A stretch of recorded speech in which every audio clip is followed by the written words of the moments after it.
Asante Mawura, Asante Manyina, Asante Kotoko, football fraternity no, yegyina aya ka bom, eja Pooley kwan ra no. Asem na areho ne mum. Nkranhyɛ kakra wom, yɛahyɛ obi animuonyam, yɛabo obi abaso ɛyɛ sɛ ɔnte ase na n'ani ahu deɛ ne kurom kuku manhene ɛne Asante Mawura ɛyɛ maane no. Awurade mfa ne kra ɛnsie. Ɛno a Pooley yi n'ase na ESCO member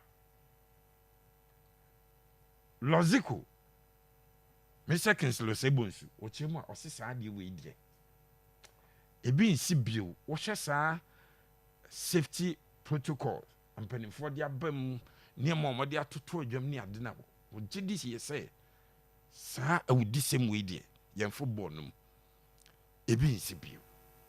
Precautions that we will put in place, and that's exactly what the FA has done. Match day safety protocols have been put on, and I believe the clubs are going to go strictly or religiously according to that.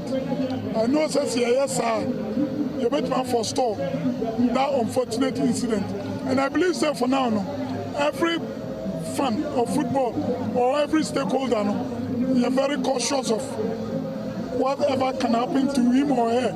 So I believe it's not going to happen again. It's going to be a thing of the past, more especially hooliganism. And I will entreat the security to be up and doing, because if they begin to arrest them, it's going to serve as a deterrent to those in the habit of doing that. I believe football will go here. Not necessary that when even you go strictly according to the match safety protocols, they were all enshrined in our statutes. But only say, na young enforcement dito. But I think this time around, because can I say, team no bad or no, because of superstitious belief, who cries a wapa, bound the Michano, Obama times say na member. Baby do on the crop either earlier or long before that time. But they said I quite remember when we went to another MTN FA Cup. You do a report to a police station. Police in the cars too. Yeah, they were quiet. I believe with the strength of police at match venues, everything will be in order.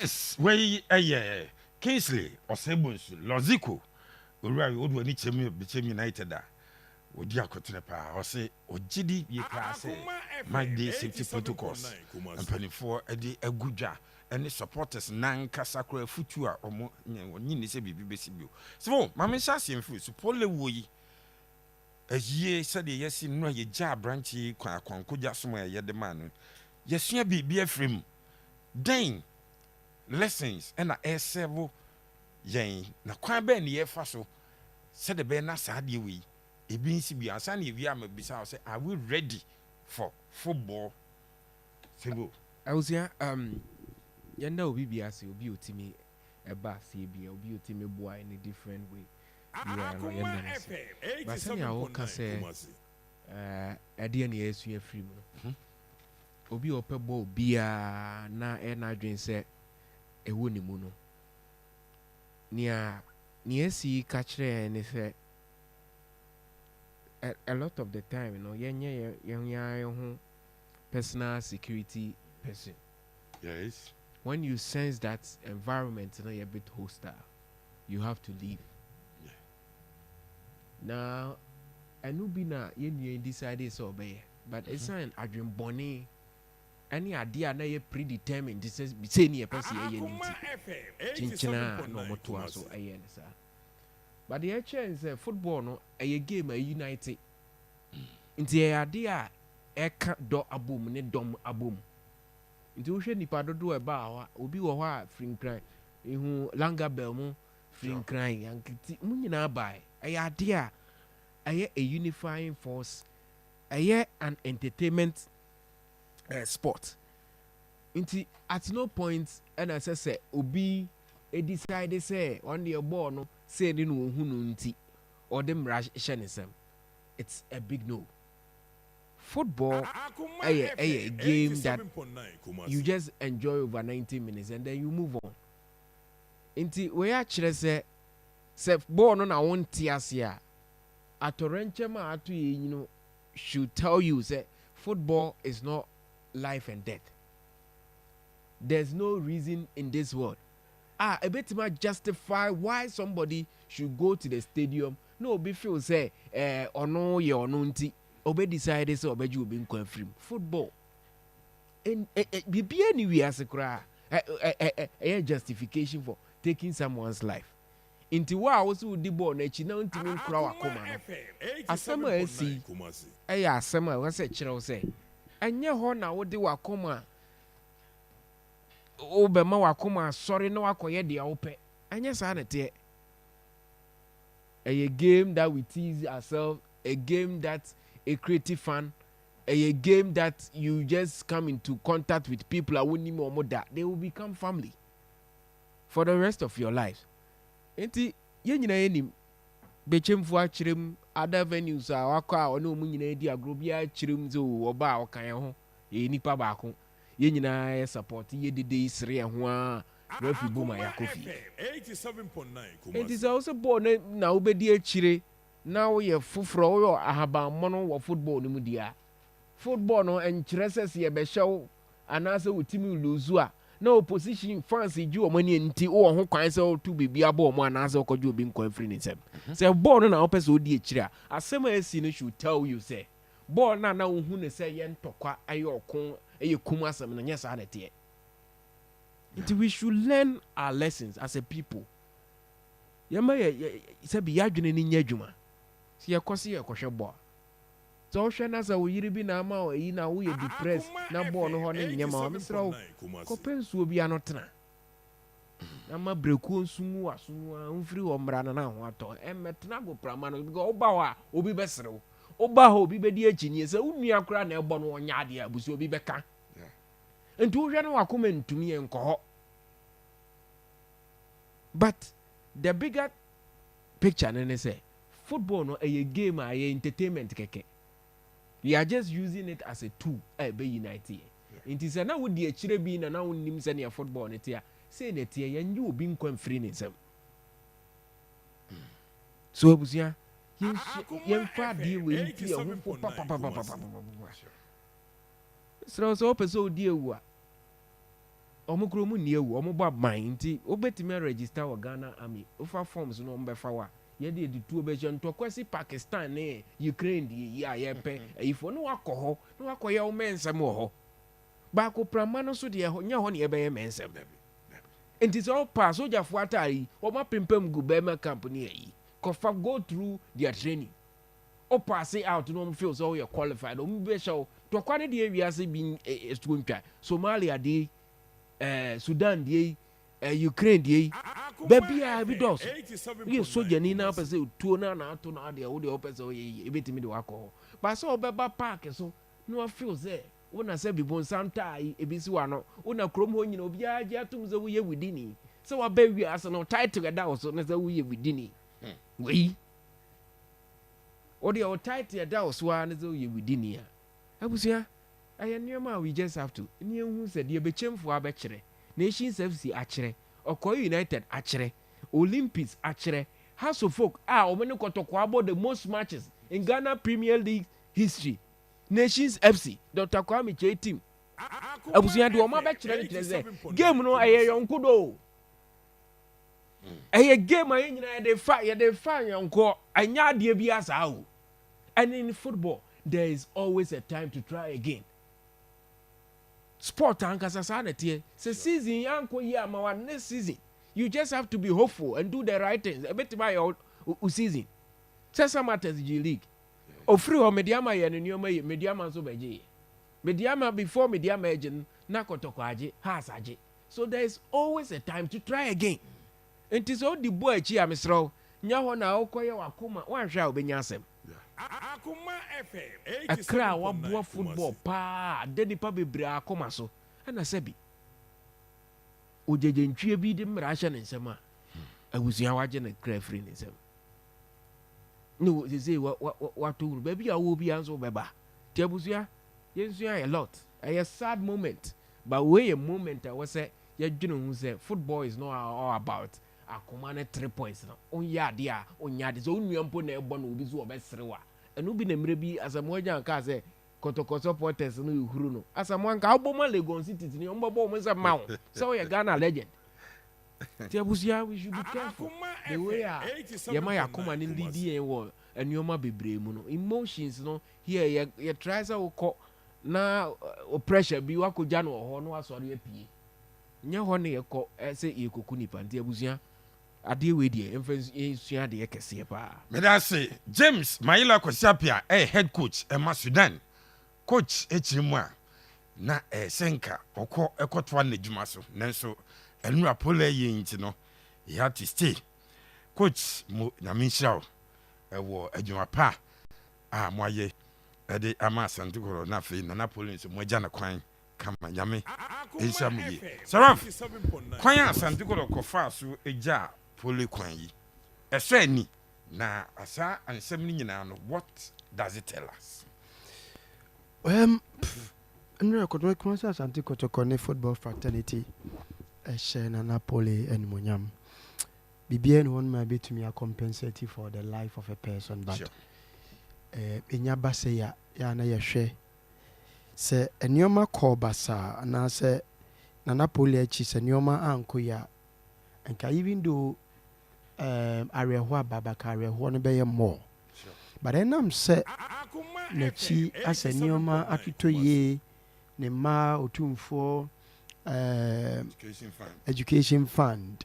Kwanya amamfo afaso aso Pooley in the busia emuno in a difficult time, a difficult situation like this, no. A bit easy the pain, no. Ama Arehono abafomendra. Mami commend football fraternity Hearts of Folk became united. Teams na omo represented Namoru. And we could come on and Ranji Bedi Akru. Yes. Teams which me organize a best supporting Asante. Football was united on everyone also were represented. The president himself on the team.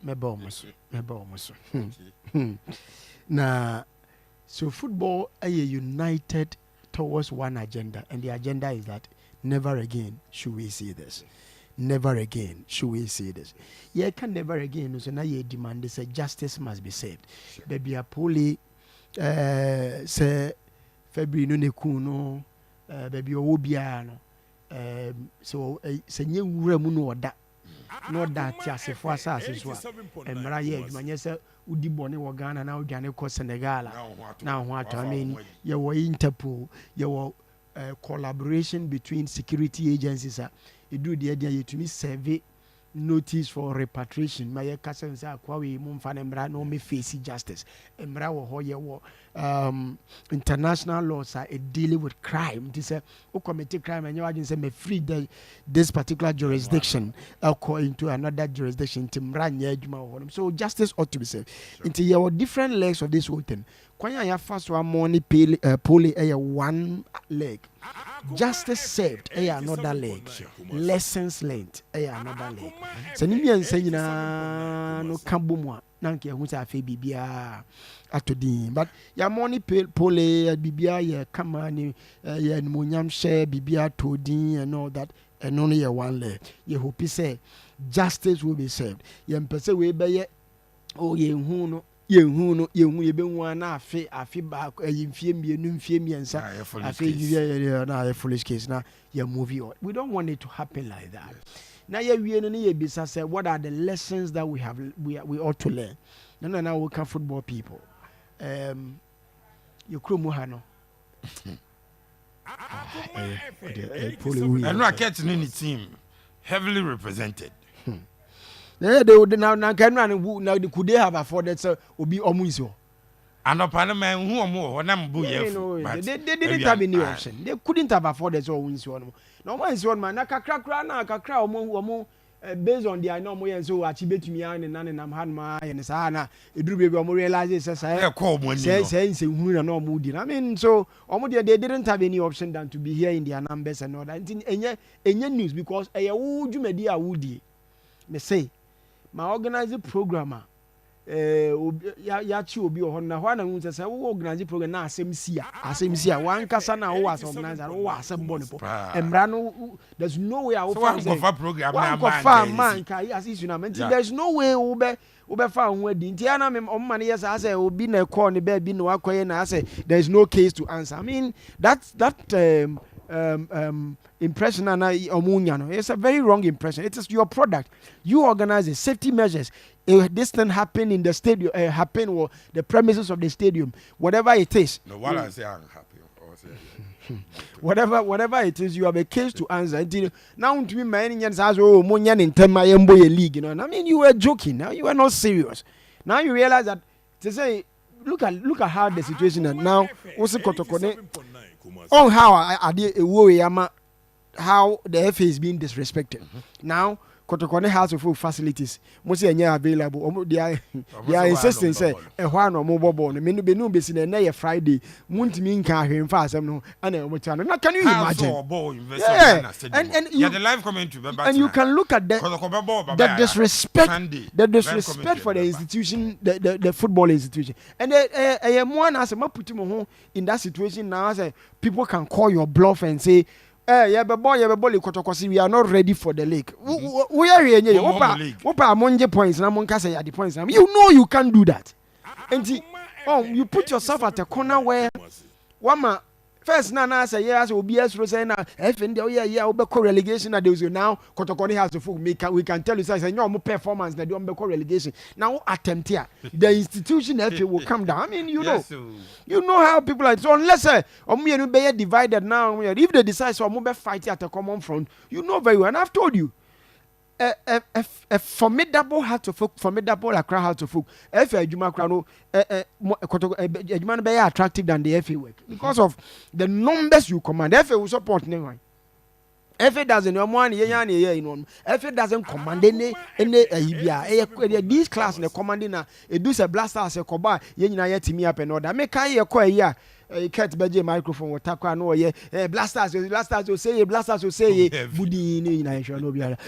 will say blasters Budin or no every president Wadani Jamali Beje Mediama will say stadium yeah see if you don't gauge the mood of a young man now be a mistake I embarrass and now the mood is that you need to flow with the Kotoko.